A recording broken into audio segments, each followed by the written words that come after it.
and all the gestures and all the symbolism of a powerful America will not paper over the kinds of crises that he faces. And if he deports millions of Mexicans and Central Americans, not only will such an act plunge those countries into economic and political extremity, which, if they can't migrate away, will produce revolutionary turmoil in that part of the world with unknown consequences.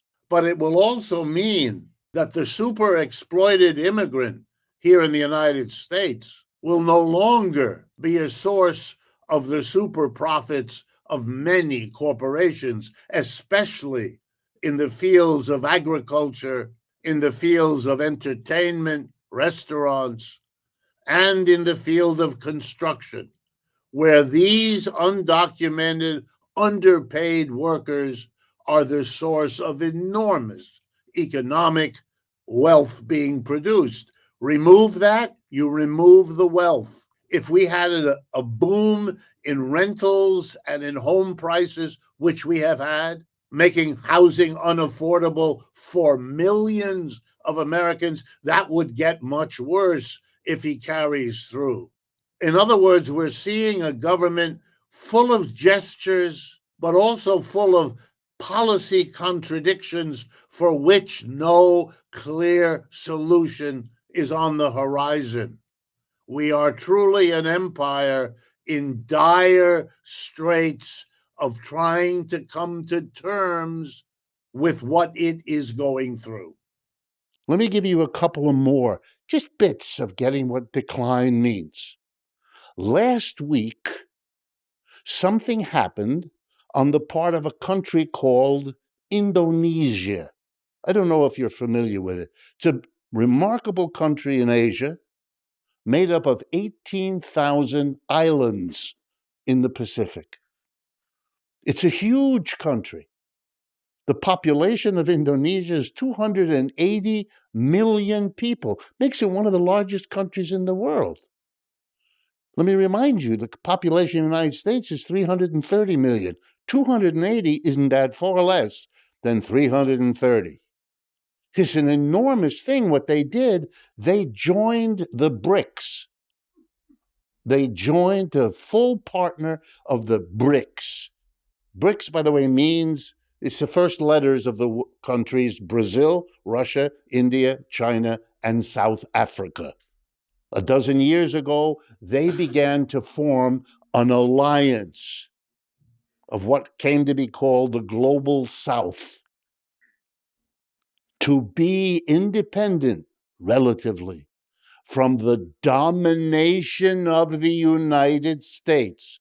And the core economy there, the biggest one, the most powerful, is, I'm sorry to tell you this, I know it'll come as an upset, the People's Republic of China. Remember, I'm the messenger. I have no responsibility for this at all. China and the BRICS. Indonesia joined them. Together now, the BRICS, built around China, have as the population of the countries that are part of the BRICS, about 22 countries now altogether.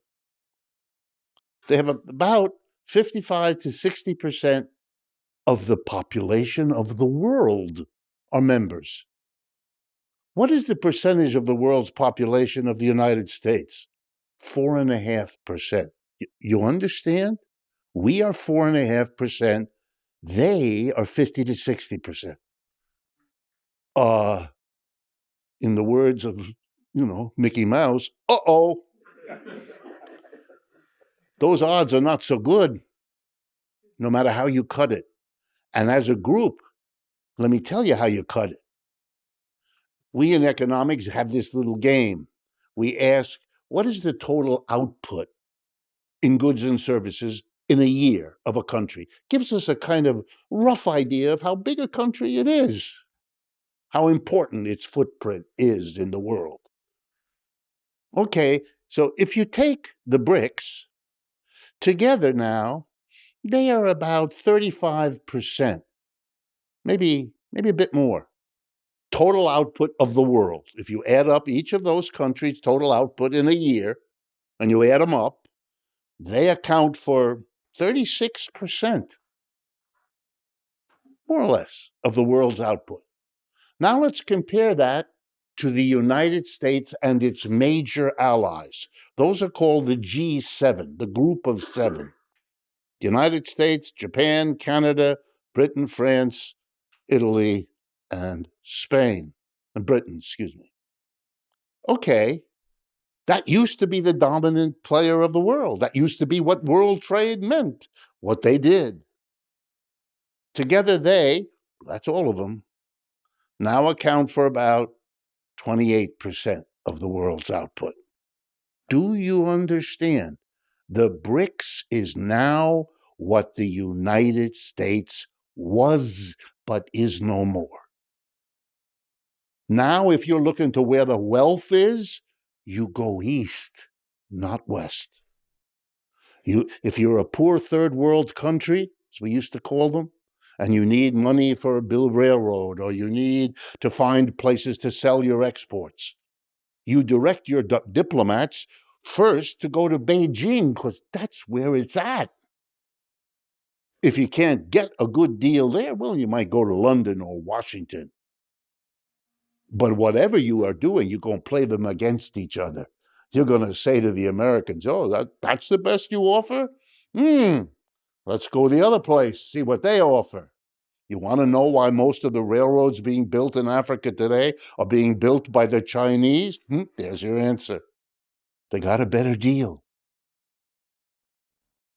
Everything is changing because of this, except here, where the make-believe is the way this country is dealing with this. Denial. We ought to ask Dr. Fra to help us with the understanding psychologically. We all know it from our personal lives, right? When we've lost a friend or a lover, and we had to wait until all our friends told us what we couldn't face ourselves. Well, we are the friends in this country who are being unable to vent. That's why what Indonesia did last week is something I'm not going to ask how many of you noticed it, because nobody will raise their hand. How could you? Make-believe made sure that was not on the newspaper's front page, or in most newspapers on any page ever. How many of you know that the Chinese are now the fast-growing dominant economy in the world? We're not. We haven't been for a while. Every major high-tech firm in this country has an analog in China. When we heard earlier that there was an offer by China and by Russia to work with the United States earlier, which the United States turned down, that's part of denial. They didn't just turn it down then, they turned it down now.